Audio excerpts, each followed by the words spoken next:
I watched my daughter-in-law Ashley toss my granddaughter Isabella's baby blanket straight into the trash. I didn't hesitate for a second.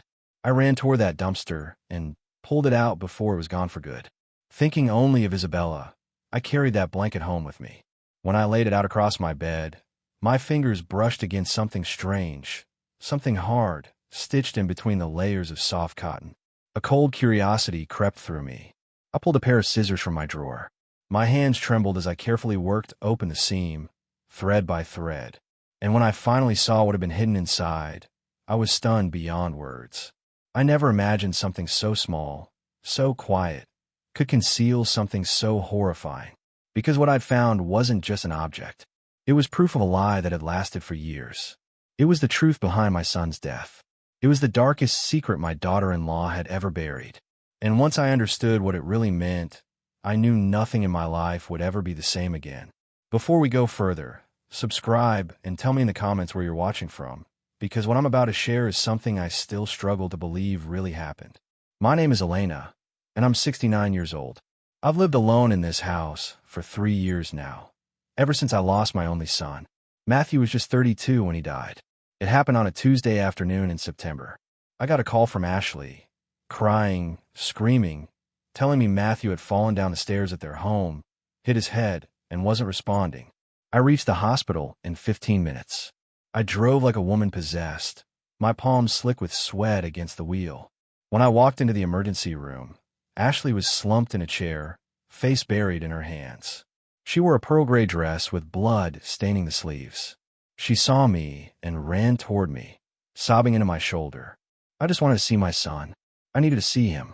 A doctor came out wearing that expression every doctor wears right before they deliver devastating news. And then he said the words that shattered my entire world. Matthew had died. Severe head trauma. There had been nothing they could do. I screamed. I sobbed. I sank to the cold hospital floor. Ashley held me, told me everything would be okay, that Matthew would want us to stay strong. But nothing was okay. Nothing would ever be okay again. My husband had passed away 15 years earlier from a heart attack. And now my son was gone too. Matthew was all I had left in this world. He'd been a doctor, brilliant, devoted, working long hours to save lives. He'd married Ashley 2 years before his death. She was a nurse too. They'd met at the hospital. He introduced her to me one Sunday afternoon, and I remember her cream-colored dress, her smile that seemed too perfect. But Matthew was in love. His whole face lit up when he looked at her. He told me she was the woman of his life, that he wanted to build a family with her. And I wanted to believe him. I wanted so badly to believe my son had found real happiness. A year into the marriage, Ashley got pregnant. Matthew was overjoyed, calling me daily with updates, buying a new house, painting the nursery a soft pink. He assembled the crib himself. I'd never seen him so full of hope. When Isabella was born, it felt like life had handed me a second chance to love and care for someone. My granddaughter was beautiful, small, delicate, with Matthew's dark eyes. I knitted a mint green blanket for her with my own 2 hands. It took me weeks. Every stitch carried a piece of my love for her.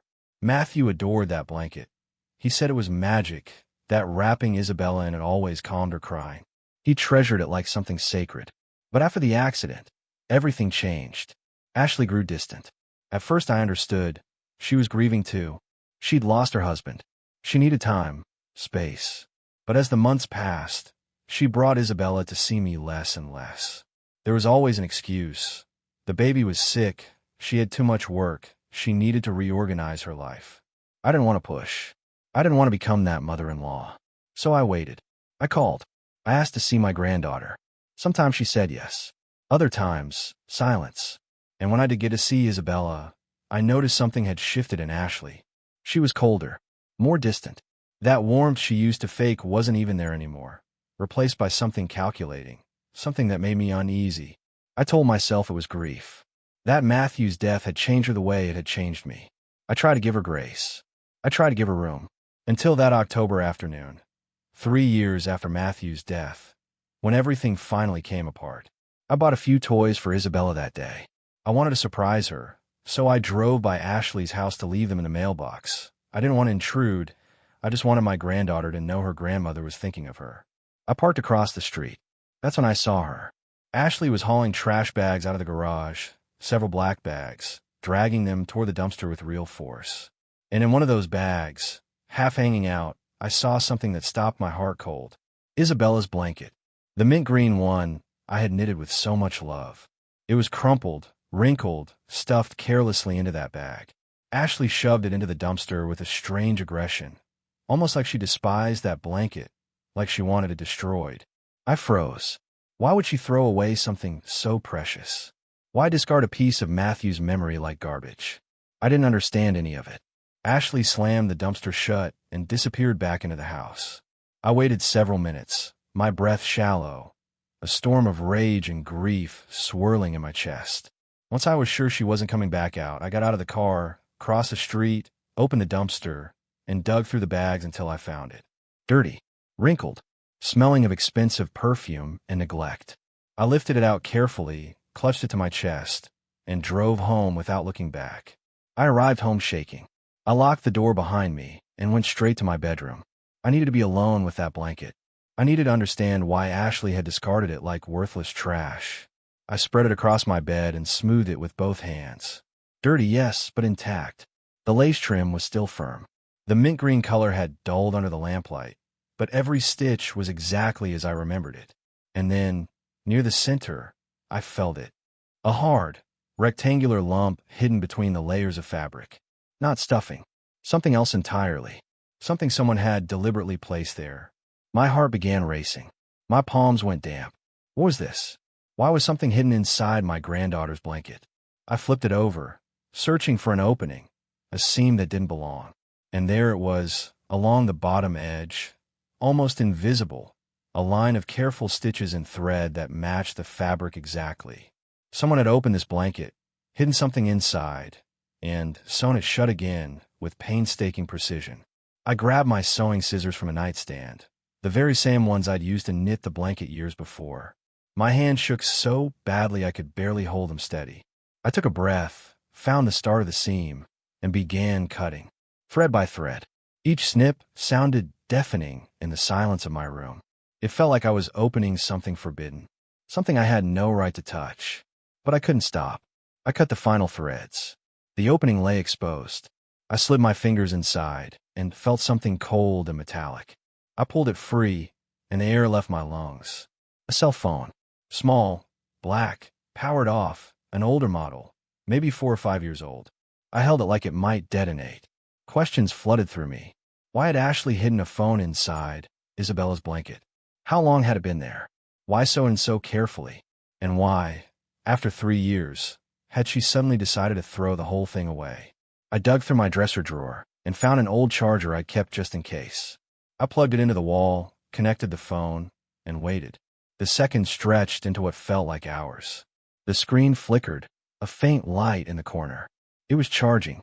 I waited 5 minutes. 10. Until finally the screen lit up fully. No password.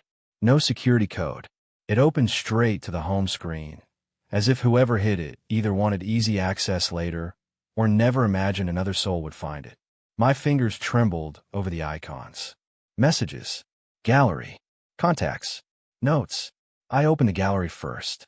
What I saw froze me solid. Photo after photo. The first was Ashley, seated in an elegant restaurant, smiling, but not alone. A man stood beside her, young and handsome, his arm wrapped around her shoulders, lips pressed to her cheek. The photo was time-stamped 4 years earlier. Matthew had still been alive. Ashley had still been married to my son. Something inside me cracked. I kept swiping. Ashley with the same man at the beach. In a hotel room. In a car. Embracing. Kissing. Every photo dated to that same period, for years back. Ashley had been having an affair. She was betraying my son, and he never knew. He never once suspected. Tears rolled freely down my face. My son had loved this woman with his whole heart. He had trusted her completely, and she had betrayed that trust in the worst possible way. But it didn't end there. I found a separate folder of video files. I tapped the first one. The screen went black, then resolved into a home recording, the camera fixed in place, angled across a living room I recognized instantly. Matthew and Ashley's living room. The gray sofa. The coffee table. The painting on the wall. Then Ashley and that same man walked in, laughing. She wore a lavender dress. He pulled her close by the waist, kissed her, and they fell together onto the sofa. The scene left nothing to the imagination. I stopped the video. I couldn't watch any more of it. My stomach turned, but I needed to know everything. I opened the Messages app. A long thread between Ashley and a contact saved only as H. The conversation started 4 years back, at first romantic. Ashley telling him how much she loved him, how much she missed him, how unbearable it was pretending with Matthew. She spoke of my son like an inconvenience, an obstacle standing in her way. The messages grew darker, more desperate. Ashley wrote that she wanted a life with this man, but Matthew was too traditional. He'd never agree to a divorce, never let her go. Then a message appeared that broke something inside me permanently. There has to be another way. I can't keep going like this. I need him to disappear. The phone slipped from my hands onto the bed. My breath stopped entirely. I read that sentence over and over. I need him to disappear. It couldn't be real. I couldn't possibly be reading what I thought I was reading. I picked the phone back up and kept scrolling. H replied, "Don't say crazy things. Just wait. We'll find a way." But Ashley pushed harder, message after message. "I don't want to wait anymore. I want to be with you now. Matthew is the problem. If he weren't here, we'd be free." A few days later, another message, colder, more chilling than the last. "I talked to someone who can help us. I just need you to trust me." H responded, clearly alarmed. "What did you do? Who did you talk to?" Ashley gave no specifics, only that everything would soon be resolved, that soon they'd be free, together, without hiding. The conversation cut off abruptly a week before Matthew's death. No further messages after that date, as if both of them had wanted to erase every trace. I stood up and paced the room, trying to process what I'd just uncovered. Ashley had been planning something. She had talked about making Matthew disappear. And exactly 1 week later, my son was dead. Had it really been an accident? Or had it been something else entirely? The doctor's words echoed through my mind. Severe head trauma. Fell down the stairs. But now those words carried a different, far more horrible meaning. I picked the phone back up and opened the Notes app. One single entry, written 2 days before Matthew died. Tuesday, 3 p.m. He will be alone. Everything has to look natural.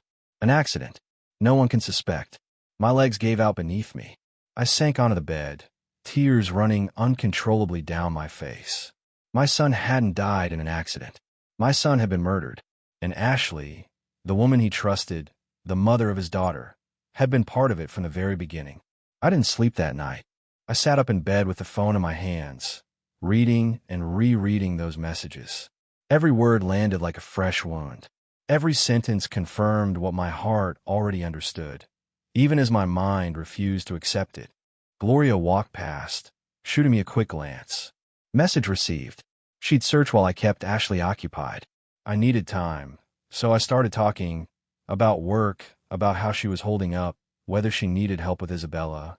Ashley answered in clipped phrases, eyes flicking constantly to her phone.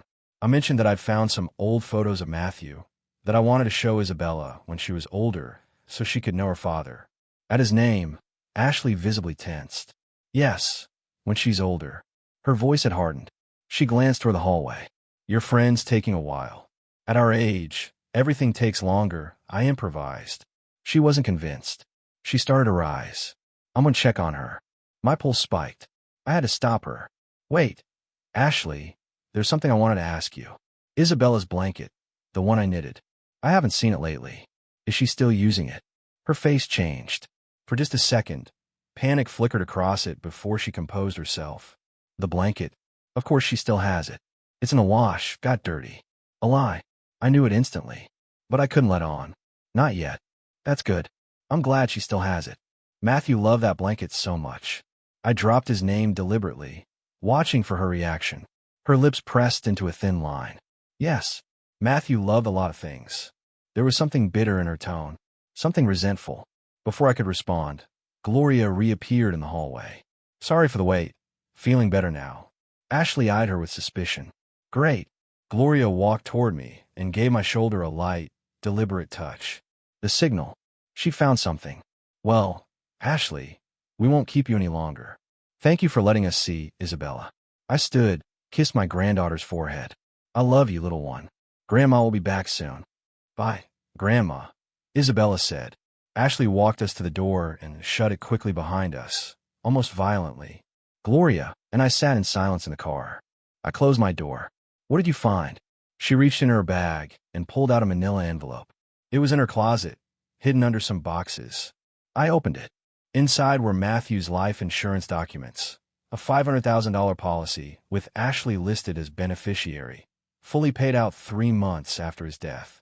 There were also bank statements showing a large transfer, $200,000, to an account belonging to Hugh Miller. My God, I whispered. She paid him. She paid him to help kill Matthew. There's more, Gloria said, pulling out another paper. A birth certificate. Isabella's. But something was wrong. The mother's name listed wasn't Ashley. It said Lydia Torres. Who is Lydia Torres? I asked. Gloria shook her head. I don't know. But according to this, she's Isabella's biological mother. Not Ashley. My entire world tilted. Isabella wasn't Ashley's biological daughter. But Ashley had been pregnant. We'd all seen it. Gloria pointed at the date. Look at Isabella's birth date. It doesn't line up with what Ashley told everyone. There's a 2-month gap. I checked. She was right. According to this certificate, Isabella had been born 2 months before Ashley had announced her birth. This doesn't make sense. Did she fake a pregnancy? Did she steal a baby? I don't know, Gloria said grimly. But we need to find Lydia Torres. She's the key to all of this. Back at my house, we spread everything across the living room table. The phone, the photos, the insurance papers, the birth certificate. Piece by piece, a horrifying picture was forming. Ashley had planned Matthew's murder for the insurance money. She'd used Hugh to carry it out, paying him a cut. But there was a second story unfolding here too. The story of Lydia Torres and Isabella. I searched online for Lydia's name. Several results came up, none matching, until I added our city to the search. A local news article from 4 years earlier appeared. Headline: Young mother missing. Family pleads for help locating Lydia Torres. A photo accompanied it. A 23-year-old woman, long hair, sad eyes. According to the article, she'd vanished, leaving behind a 2-month-old baby. Isabella, I whispered. Lydia disappeared and left Isabella behind. Gloria read over my shoulder. Or maybe she didn't leave her. Maybe Ashley made her disappear. The thought chilled me to the bone. Do you think Ashley killed her too? I don't know. But think about it. Ashley needed a baby to complete her perfect family with Matthew. Maybe she found Lydia, used her, and once she didn't need her anymore, got rid of her. It was a horrifying theory, but it fit. I searched further and found a more recent article, 6 months old. Remains of missing young woman identified as Lydia Torres. They'd found her body in an abandoned lot on the outskirts of the city. The investigation had been closed. Cause of death: head trauma. The same cause of death as Matthew. It couldn't be coincidence. Ashley killed her, I said, my voice trembling. She killed Lydia to keep Isabella. Then she killed Matthew to keep the money. Gloria took my hand. Elena, this is too big for us. We need to go to the police now. She was right. This was evidence of 2 murders, possibly more. We needed professionals. I called the local police station and reported a double homicide with evidence to support it. They scheduled an appointment for the next day with a Detective Jack Roberts, asking us to bring everything we had. I didn't sleep that night either. I lay awake replaying everything. Ashley's lies, Matthew's death, Lydia Torres, Isabella. My granddaughter wasn't biologically mine, but she was Matthew's daughter in every way that mattered. He'd loved her as his own. He'd cared for her as his own. And now that child remained in the hands of a murderer. The same woman who'd killed both her biological mother and her adoptive father. I had to get Isabella out of that house. I had to protect her. But first, the police needed to believe me. They needed to investigate, to arrest Ashley, to deliver justice. At 9 the next morning, Gloria and I arrived at the precinct, a gray, cold building smelling of old coffee and paperwork.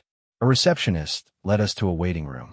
15 minutes later, Detective Roberts appeared, mid-40s, tall, graying at the temples, sharp eyes, beige shirt, dark slacks. Mrs. Elena? I nodded. Detective Jack Roberts. Come in, please. His office was lined with filing cabinets and folders, photos of solved cases on the wall. We sat across from his desk. Tell me everything from the beginning. Gloria walked past, shooting me a quick glance. Message received. She'd search while I kept Ashley occupied. I needed time, so I started talking about work, about how she was holding up, whether she needed help with Isabella. Ashley answered in clipped phrases, eyes flicking constantly to her phone. I mentioned that I found some old photos of Matthew, that I wanted to show Isabella when she was older so she could know her father. At his name, Ashley visibly tensed. Yes, when she's older. Her voice had hardened. She glanced toward the hallway. Your friend's taking a while. At our age, everything takes longer, I improvised. She wasn't convinced. She started to rise. I'm gonna check on her. My pulse spiked. I had to stop her. Wait, Ashley, there's something I wanted to ask you. Isabella's blanket, the one I knitted. I haven't seen it lately. Is she still using it? Her face changed. For just a second, panic flickered across it before she composed herself. The blanket, of course she still has it. It's in the wash, got dirty. A lie. I knew it instantly. But I couldn't let on. Not yet. That's good. I'm glad she still has it. Matthew loved that blanket so much. I dropped his name deliberately, watching for her reaction. Her lips pressed into a thin line. Yes, Matthew loved a lot of things. There was something bitter in her tone, something resentful. Before I could respond, Gloria reappeared in the hallway. Sorry for the wait, feeling better now. Ashley eyed her with suspicion. Great. Gloria walked toward me and gave my shoulder a light, deliberate touch. The signal. She found something. Well, Ashley, we won't keep you any longer. Thank you for letting us see Isabella. I stood, kissed my granddaughter's forehead. I love you, little one. Grandma will be back soon. Bye, Grandma, Isabella said. Ashley walked us to the door and shut it quickly behind us, almost violently. Gloria and I sat in silence in the car. I closed my door. What did you find? She reached in her bag and pulled out a manila envelope. It was in her closet, hidden under some boxes. I opened it. Inside were Matthew's life insurance documents, a $500,000 policy with Ashley listed as beneficiary, fully paid out 3 months after his death. There were also bank statements showing a large transfer, $200,000, to an account belonging to Hugh Miller. My God, I whispered. She paid him. She paid him to help kill Matthew. There's more, Gloria said, pulling out another paper. A birth certificate. Isabella's. But something was wrong. The mother's name listed wasn't Ashley. It said Lydia Torres. Who is Lydia Torres? I asked. Gloria shook her head. I don't know. But according to this, she's Isabella's biological mother. Not Ashley. My entire world tilted. Isabella wasn't Ashley's biological daughter. But Ashley had been pregnant. We'd all seen it. Gloria pointed at the date. Look at Isabella's birth date. It doesn't line up with what Ashley told everyone. There's a 2-month gap. I checked. She was right. According to this certificate, Isabella had been born 2 months before Ashley had announced her birth. This doesn't make sense. Did she fake a pregnancy? Did she steal a baby? I don't know, Gloria said grimly. But we need to find Lydia Torres. She's the key to all of this. Back at my house, we spread everything across the living room table. The phone, the photos, the insurance papers, the birth certificate. Piece by piece, a horrifying picture was forming. Ashley had planned Matthew's murder for the insurance money. She'd used Hugh to carry it out, paying him a cut. But there was a second story unfolding here too. The story of Lydia Torres and Isabella. I searched online for Lydia's name. Several results came up, none matching, until I added our city to the search. A local news article from 4 years earlier appeared. Headline: Young mother missing. Family pleads for help locating Lydia Torres. A photo accompanied it. A 23-year-old woman, long hair, sad eyes. According to the article, she'd vanished, leaving behind a 2-month-old baby. Isabella, I whispered. Lydia disappeared and left Isabella behind. Gloria read over my shoulder. Or maybe she didn't leave her. Maybe Ashley made her disappear. The thought chilled me to the bone. Do you think Ashley killed her too? I don't know. But think about it. Ashley needed a baby to complete her perfect family with Matthew. Maybe she found Lydia, used her, and once she didn't need her anymore, got rid of her. It was a horrifying theory, but it fit. I searched further and found a more recent article, 6 months old. Remains of missing young woman identified as Lydia Torres. They found her body in an abandoned lot on the outskirts of the city. The investigation had been closed. Cause of death: head trauma. The same cause of death as Matthew. It couldn't be coincidence. Ashley killed her, I said, my voice trembling. She killed Lydia to keep Isabella. Then she killed Matthew to keep the money. Gloria took my hand. Elena, this is too big for us. We need to go to the police now. She was right. This was evidence of 2 murders, possibly more. We needed professionals. I called the local police station and reported a double homicide with evidence to support it. They scheduled an appointment for the next day with a Detective Jack Roberts, asking us to bring everything we had. I didn't sleep that night either. I lay awake replaying everything. Ashley's lies, Matthew's death, Lydia Torres, Isabella. My granddaughter wasn't biologically mine, but she was Matthew's daughter in every way that mattered. He'd loved her as his own. He'd cared for her as his own. And now that child remained in the hands of a murderer, the same woman who'd killed both her biological mother and her adoptive father. I had to get Isabella out of that house. I had to protect her. But first, the police needed to believe me. They needed to investigate, to arrest Ashley, to deliver justice. At 9 the next morning, Gloria and I arrived at the precinct, a gray, cold building smelling of old coffee and paperwork. A receptionist led us to a waiting room.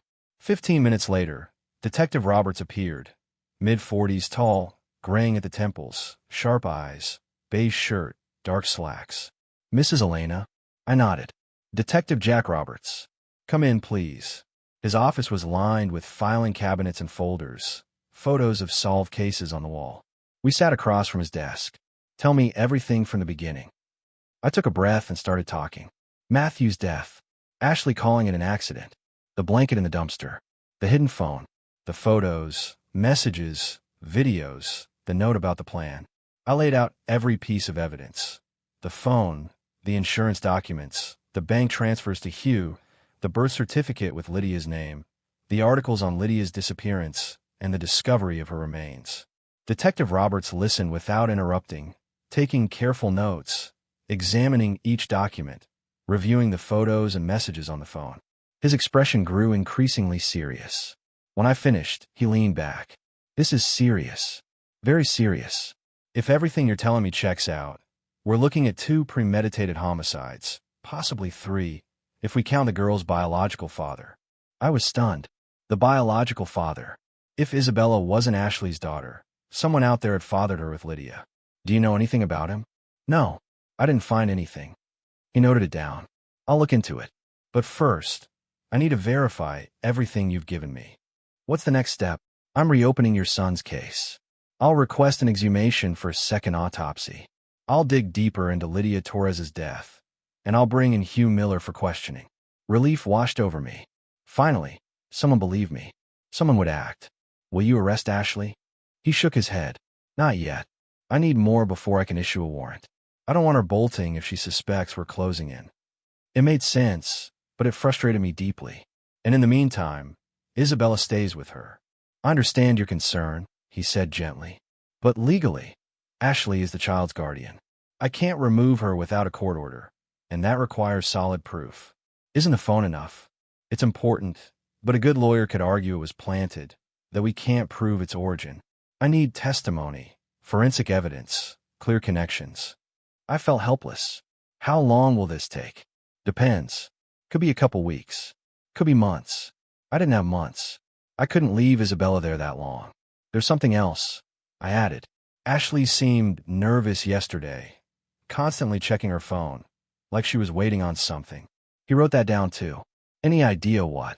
No, but gave me a bad feeling. I'll put discreet surveillance on her house. If she makes a move, we'll know. That eased me, slightly. At least someone will be watching. He gave us his direct line. Call me if you notice anything unusual. Anytime.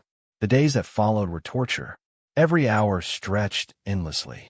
I couldn't stop thinking about Isabella's safety, about whether Ashley suspected anything, about whether she might try to run. Detective Roberts called every couple of days with updates. He'd interrogated Hugh Miller, who initially denied everything, claimed he barely knew Ashley, that they were just work acquaintances. But once confronted with the photos and messages from the phone, he cracked. He confessed to the affair. He admitted Ashley had talked to him about getting rid of Matthew, but insisted he'd refused, told her she was insane, wanted no part of it. The bank transfer said otherwise. The detective pressed him on the $200,000 transfer, sent 3 months after Matthew's death. Hugh claimed it was a loan for a business venture. He had no documentation to back that up. I'm holding him for 24 hours, Roberts told me, hoping he breaks. If not, I'll have to release him. That night, he requested a lawyer and stopped talking. Roberts had to let him go, but the investigation pressed forward. They exhumed Matthew's body. The second autopsy revealed something the first had missed: bruising on his wrists, consistent with restraint. This hadn't been an accidental fall. Your son was restrained, then pushed down those stairs, the detective confirmed. Tears rolled down my face. The truth hurt, but it was necessary. Matthew deserved justice. They also dug deeper into Lydia Torres's death. The land where her remains were found belonged to a company, the same company where Hugh Miller worked as a supervisor. The connection was undeniable. He'd had access. He could have transported and buried her there without raising suspicion. They also checked Isabella's adoption records. There were none. Legally, she was still listed as the biological daughter of Ashley and Matthew, despite the original birth certificate saying otherwise. Someone had falsified documents. Someone had erased every trace of Lydia. We're building the case piece by piece, the detective told me. Soon we'll have enough. A week passed, anguished, sleepless. Then, early one morning, my phone rang. Detective Roberts, his voice urgent. Mrs. Elena, I need you at the precinct now. It's about Ashley. My heart stopped. What happened? A pause. She tried to flee. We intercepted her at the airport. She had tickets for herself and Isabella. I was dressed in 5 minutes. Gloria drove us there. Detective Roberts met us and led us to an observation room. Through the glass, I saw Ashley, seated, handcuffed, makeup smeared, hair disheveled. We arrested her 2 hours ago, he explained. When she went through airport security, our alert system flagged her. She had fake passports for herself and the girl, and $500,000 in cash split across several suitcases. Where's Isabella? I asked desperately. With Child Protective Services. She's safe, scared but safe. They'll need you to come in and confirm your relationship to her, so she can stay with you temporarily while we sort all this out. I could hardly process it. Isabella was safe, away from Ashley, and I could finally protect her the way I should have from the start. I want to see her now, of course. But first, I need you to see this. He played a recording from the interrogation room. Ashley sat across from another detective, arms crossed, jaw clenched. I have nothing to say. I want a lawyer. He's on his way, the detective replied evenly. But meanwhile, why don't you explain why you were trying to leave the country with $500,000 in cash? Ashley said nothing. We have evidence, Ashley. Messages, photos, bank transfers. We know about Hugh. We know about Lydia. We know about Matthew. All of it. At Matthew's name, she looked up, something dark flickering in her eyes. You don't know anything. You can't prove a thing. The detective smiled coldly. We have the phone you sewed into Isabella's blanket, the one you threw in the trash, thinking no one would ever find it. We have the messages where you discuss murdering your husband. We have the transfers to Hugh Miller. Ashley went pale. That phone. How? She stopped herself, realizing she'd already said too much. Your mother-in-law found it, the detective said. Elena, the woman whose son you took from her. The same woman who's going to raise Isabella while you spend the rest of your life behind bars. Ashley's expression shifted from panic to pure fury. That meddling old woman. I knew I shouldn't have let her near the girl. I knew she was snooping. That's why I needed to leave, before it was too late. Leave? How did you make Lydia Torres disappear? The name landed like a bomb. Ashley fell silent, breathing hard. I don't know who you're talking about. The detective slid a photo across the table. Lydia, young and smiling, alive. Lydia Torres. Isabella's biological mother. The girl who vanished 4 years ago. The same one we found dead on land belonging to the company your accomplice Hugh worked for. Ashley closed her eyes. I want a lawyer. I'm done talking. Suit yourself, he said. But this isn't going away. We have enough to convict you on double homicide, fraud, and falsification of documents. You're going to spend the rest of your life in prison. The recording ended. She still hasn't confessed, Roberts said, but she will. The evidence is overwhelming. What happens to Hugh? Also arrested. He's talking, blaming Ashley for everything. Says she manipulated him, that he was just following her lead, that he was afraid of her. I wasn't surprised. Cowards always look out for themselves. Tell me what else he said. Roberts opened his notepad. According to Hugh, Ashley reached out to him 4 years ago. They began an affair. She told him she was tired of her marriage, that Matthew was boring and controlling, that she wanted a different life. She proposed the whole plan. Wait until Matthew was home alone, push him down the stairs, stage it as an accident. In exchange, they'd split the insurance money. My stomach turned. Hearing it laid out so plainly was unbearable.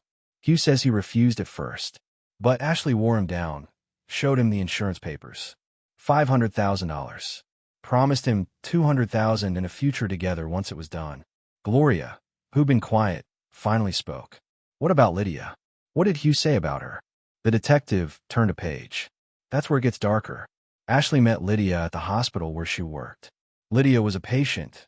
Pregnancy complications. No family. No resources. Ashley saw her opportunity. She befriended her, offered to let her stay at the house after the baby was born. Lydia had no one else, so she accepted. My hands trembled.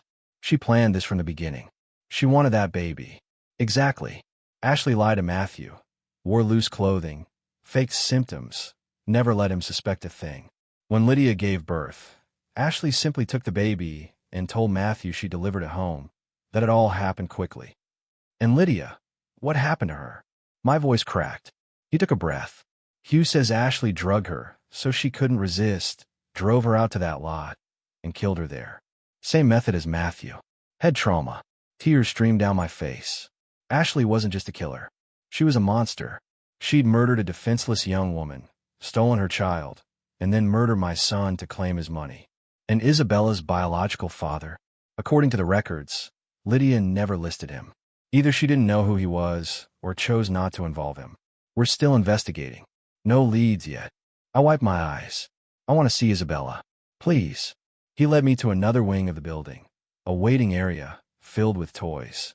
A social worker sat nearby, and in the corner, playing with colored blocks, was my granddaughter. Isabella, I whispered. She looked up, saw me, and ran straight into my arms. Grandma, I scooped her up, held her tight against my chest. She clung to me, frightened, confused, but safe. I'm here, my love. Everything's going to be all right. The social worker approached. Mrs. Elena, I'm Mary. I work with Child Protective Services. Detective Roberts has explained the situation. We'll need to complete an evaluation before placing Isabella with you, but everything points toward that being the best outcome for her. I'll do whatever's needed. I told her. I just want to keep her safe. Mary smiled gently. I can see how much she loves you already. That matters. I spent the rest of the day with Isabella. I told her she'd be staying with me for a while. I didn't mention Ashley. Not yet. She was far too young. That truth would come later, when she was ready to understand it. Mary completed her evaluation, assessed my home, asked about my health, finances, support system. Gloria stayed the entire time as a witness and a source of support. By day's end, Mary gave her approval. Isabella can stay with you temporarily. There will be follow-up visits, and eventually a hearing for permanent custody. But for now, you're her legal guardian. I signed everything, took Isabella's small hand in mine, and we walked out together. Gloria drove us home. Isabella asleep in my lap the entire ride, her breathing soft and steady. I carried her to my room, tucked her in a bed under a warm blanket, and sat beside her, watching her sleep. She looked so much like Matthew. Those same eyes, that same nose. I promise I'll protect you.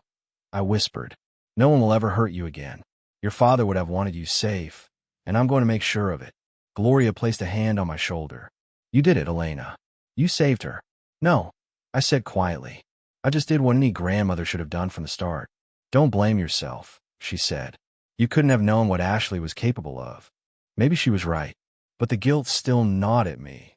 If I'd paid closer attention, asked more questions, trusted less blindly, maybe Matthew would still be alive. Maybe Lydia too. The months that followed were a whirlwind. Ashley and Hugh's case became a media sensation. Headlines about the killer nurse, the woman who'd murdered her husband and her daughter's biological mother for money. Reporters camped outside the courthouse for every hearing. I tried to shield Isabella from all of it. I enrolled her in preschool, bought her new clothes and toys, fixed up a soft yellow bedroom filled with stuffed animals and books. Anything to help her feel safe, to help her forget the horror she'd lived through. But the nights were hard. She had nightmares. Woke up crying for her mother. I didn't know what to tell her.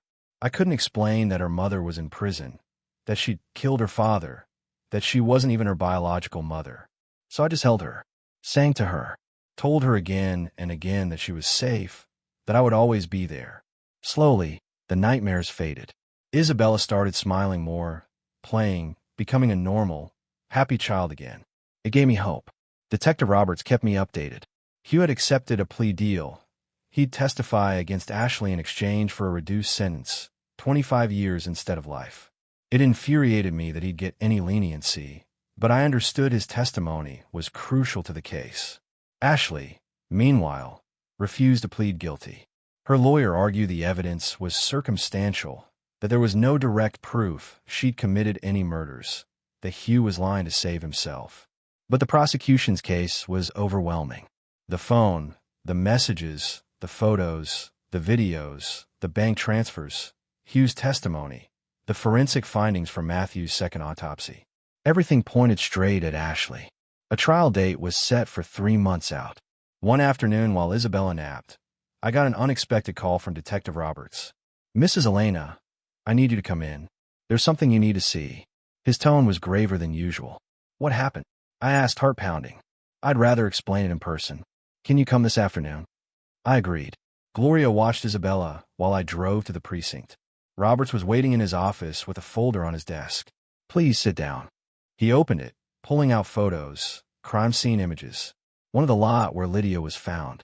One of the staircase where Matthew died. "Remember I told you we were investigating Isabella's biological father?" "Yes. You said there was no record." "Correct. Lydia never listed a name on the birth certificate. But we kept digging. We talked to her former coworkers, friends, neighbors. Several mentioned she'd been seeing someone, a man who worked at the same hospital as Matthew and Ashley." My stomach tightened. Who was he? He slid over another photo, a hospital ID badge. A man in his 30s, dark hair, light eyes. And then I saw it. The resemblance was unmistakable. His name was Adrian Wells, the detective said. Lab technician. Several witnesses confirmed he and Lydia were involved. "Where is he now?" Roberts looked down. "He died 3.5 years ago. 6 months after Lydia's disappearance." A chill ran through me. "Ow, car accident. Lost control on a highway. Went off the road into a ravine. Died instantly." "Another accident," I whispered. "Exactly. And guess who reported it? Who was first on scene?" I already knew the answer before he said it. "Ashley." He slid over another photo. "She was on duty that night. Says she was driving home when she saw his car go off the road. Called it in. By the time emergency services arrived, he was already gone. We believe she killed him too. We don't have proof yet," he continued. "That case was closed as an accident at the time. But with everything we know now, we're reopening it. Too many coincidences. Lydia disappears, Adrian dies, Matthew dies. All connected. All under circumstances Ashley could have engineered." My hand shook. How many people had this woman destroyed? "I don't know yet," the detective admitted. "But we're going to find out. We're reviewing every suspicious death tied to Ashley over the last 5 years. If there are more victims, we'll uncover them." I left the precinct in a daze. Ashley wasn't merely a murderer. She was something far more calculated.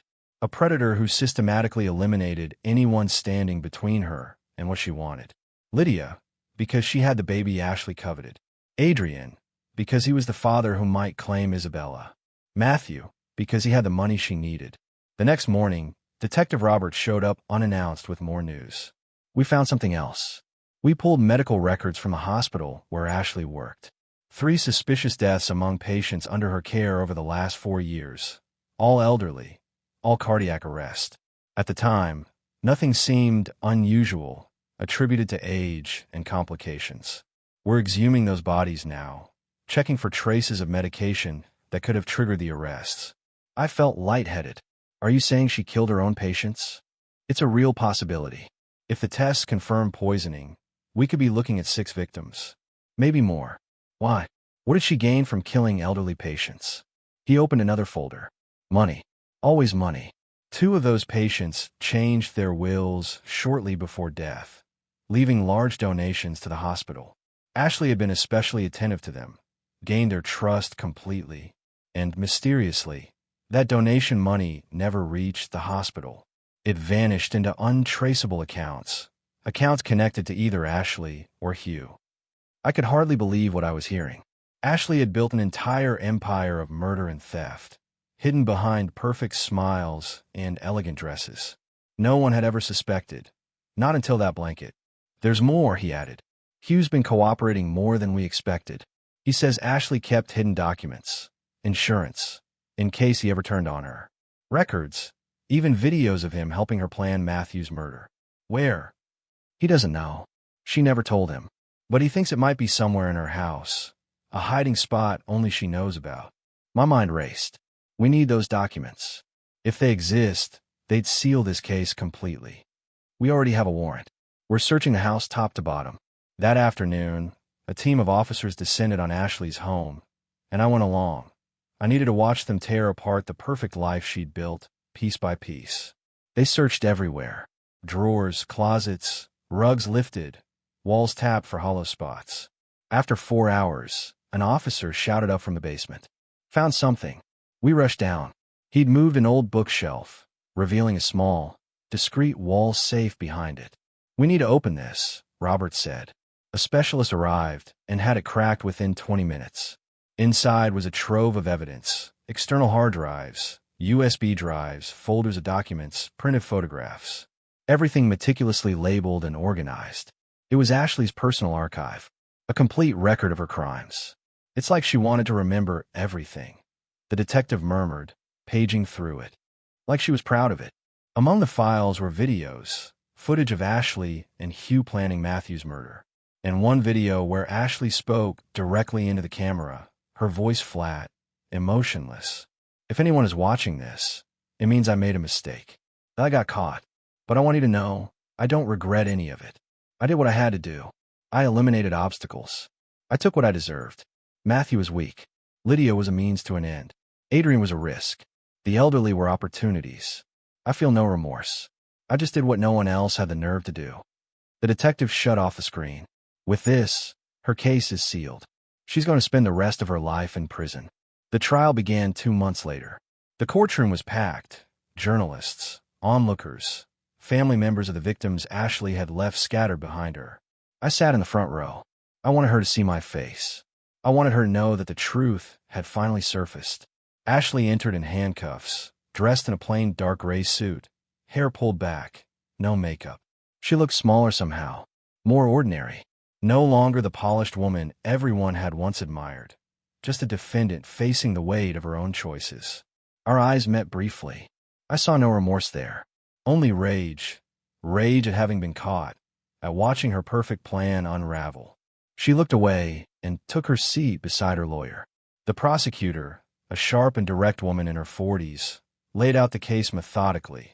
The photos, the phone messages, the safe's videos, the forensic testimony.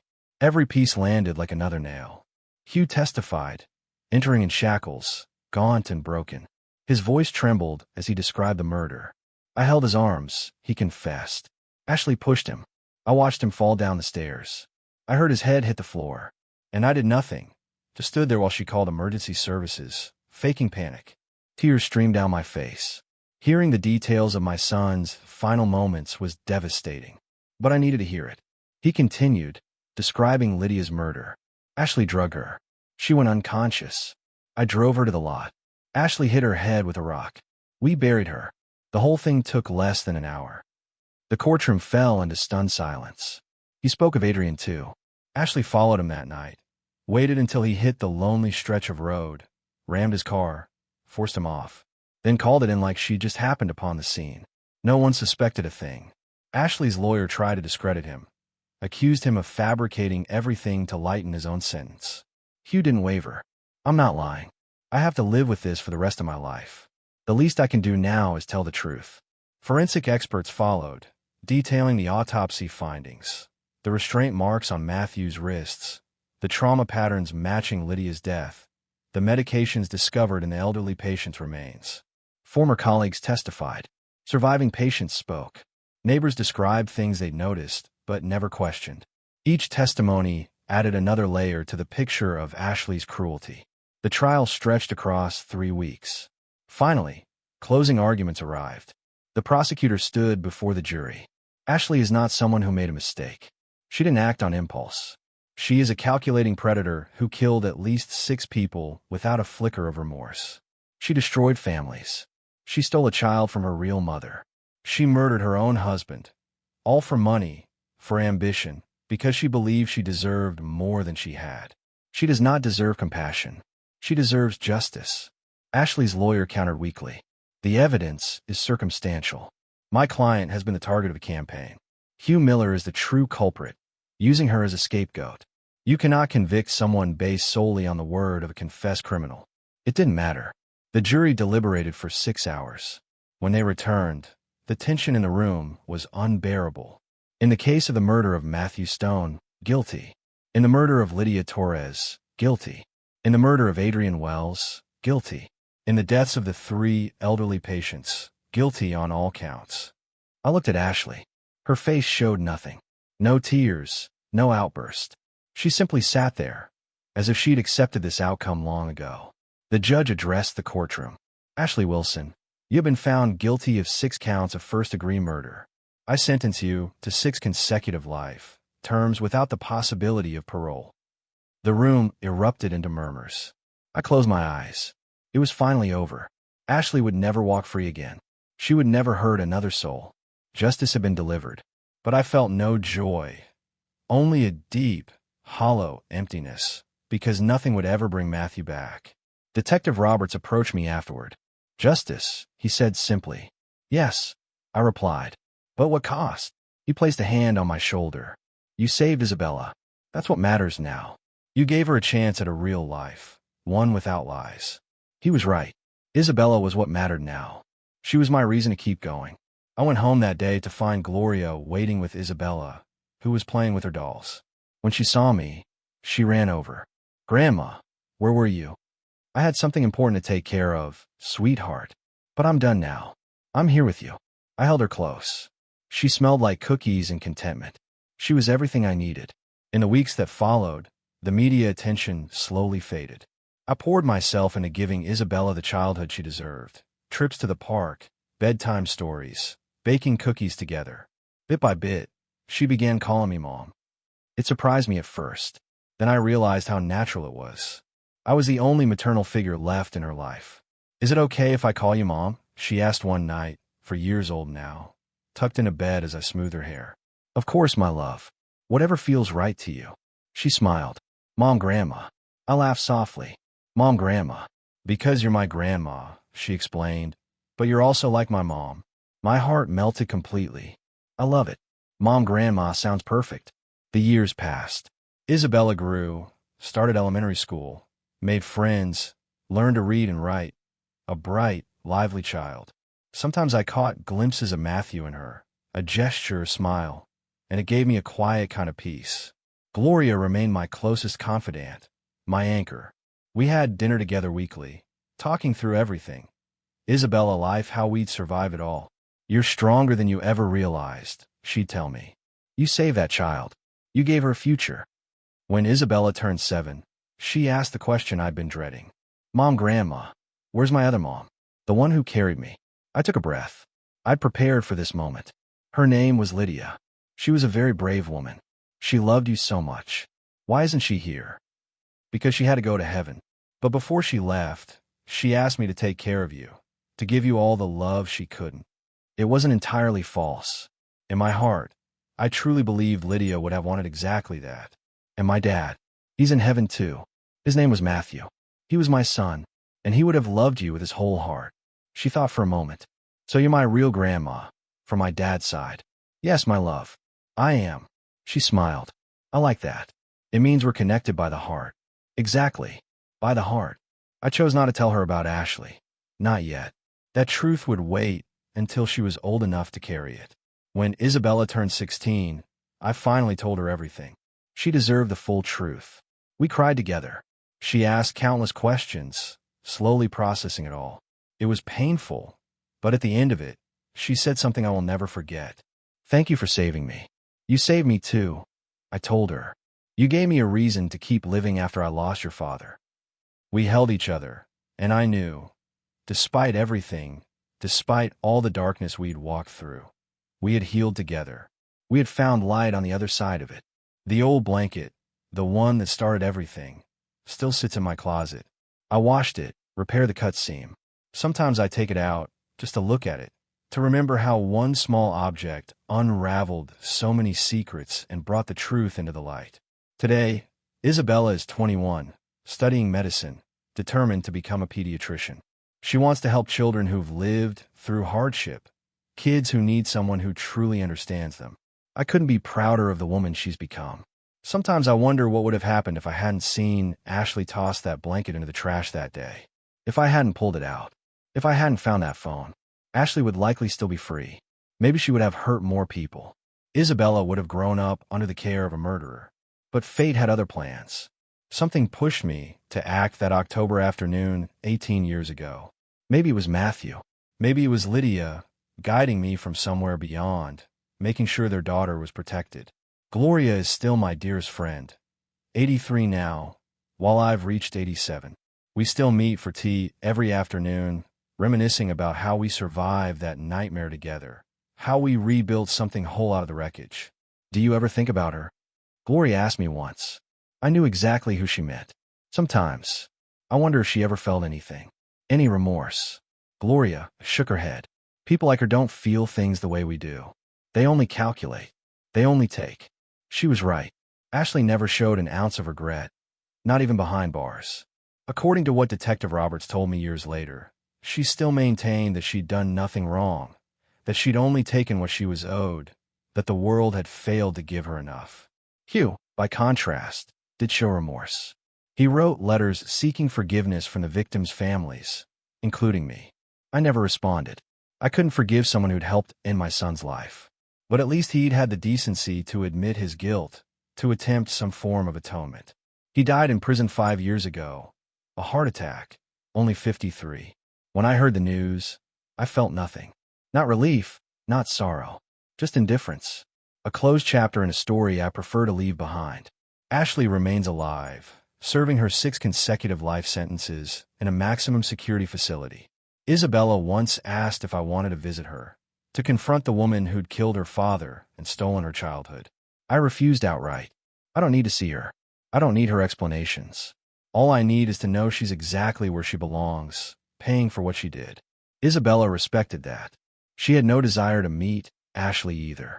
To her, that woman was simply a ghost from a past she barely remembered, a cautionary tale about the depths of human cruelty. Her real family was me. It was Gloria. It was the people who genuinely loved her. A few months ago, Isabella handed me a gift wrapped in lavender paper. "Open it," she said, smiling. Inside was a blanket, newly knitted, mint green, almost identical to the one I'd made all those years ago. "I made it myself," she told me. "I learned to knit. I wanted to recreate the blanket that brought us together, the one that saved my life." Tears spilled down my cheeks as I pulled her into a tight embrace. "It's perfect. The most beautiful thing anyone has ever given me." That night, I laid the new blanket across my bed, then pulled the old one from the closet and set them side by side. Nearly identical. But this new one carried no hidden secrets, no pain stitched into its fibers. Only love. Pure love, from a granddaughter to her grandmother. "I've been thinking about Lydia," Isabella said over dinner one evening. "My biological mom. I wish I could have known her." I took her hand. "So do I.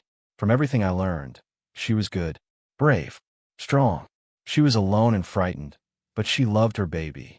She loved you. Do you think she'd be proud of me?" Her voice wavered. "I'm certain of it." I told her without hesitation. "She'd be incredibly proud of the woman you've become, your achievements, your kindness. I believe she watches over you, wherever she is, just like your father does." Isabella smiled through tears.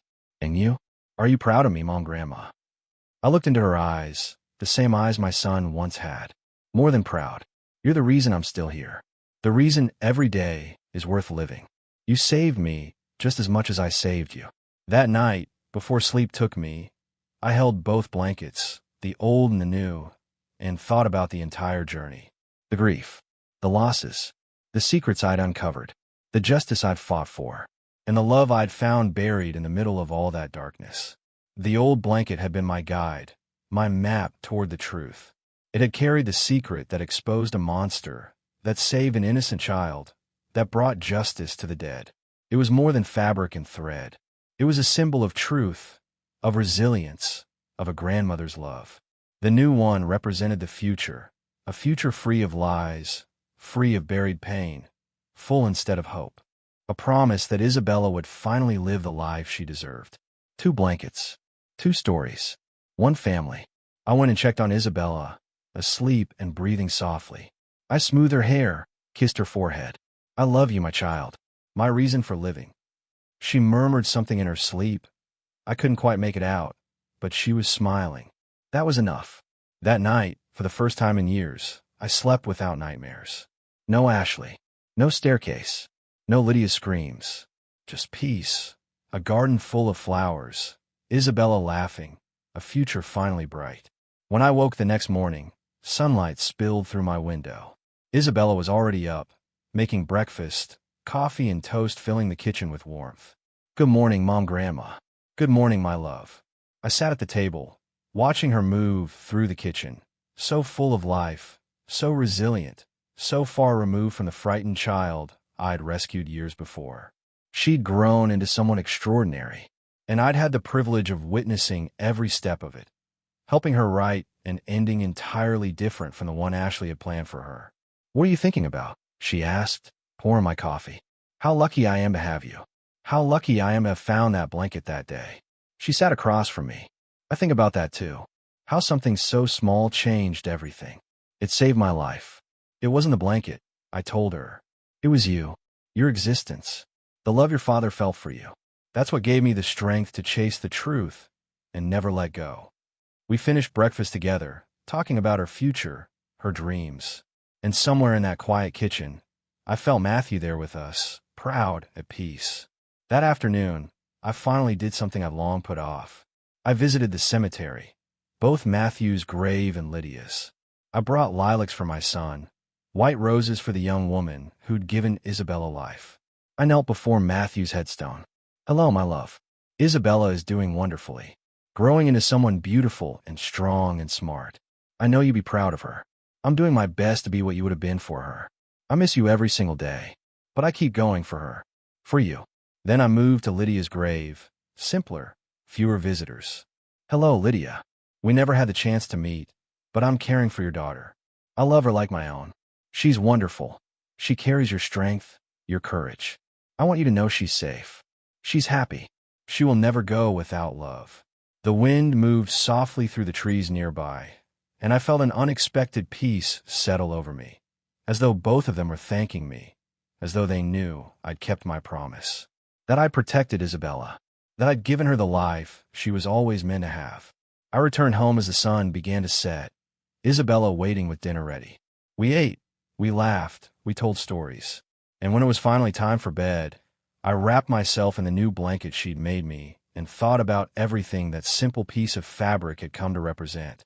The old one had guarded secrets. It had exposed lies. It had delivered justice. The new one guarded promises, hope, unconditional love. Both were threads in the same story, our story. And as I looked up at the stars through my window, I understood something I'll carry with me always. That truth never stays buried forever. That secrets always find their way into the light. That the truth, however painful, is always better than a lie. And that real love, true love, survives even the deepest darkness. The blanket had been the beginning, but Isabella was the ending none of us saw coming. The happy ending born from tragedy. The miracle that grew out of horror. As sleep finally took me, I whispered one last prayer. For Matthew, for Lydia, for Adrian, for every life Ashley had taken. Rest in peace. Your sacrifice was not in vain. Isabella lives. Isabella thrives.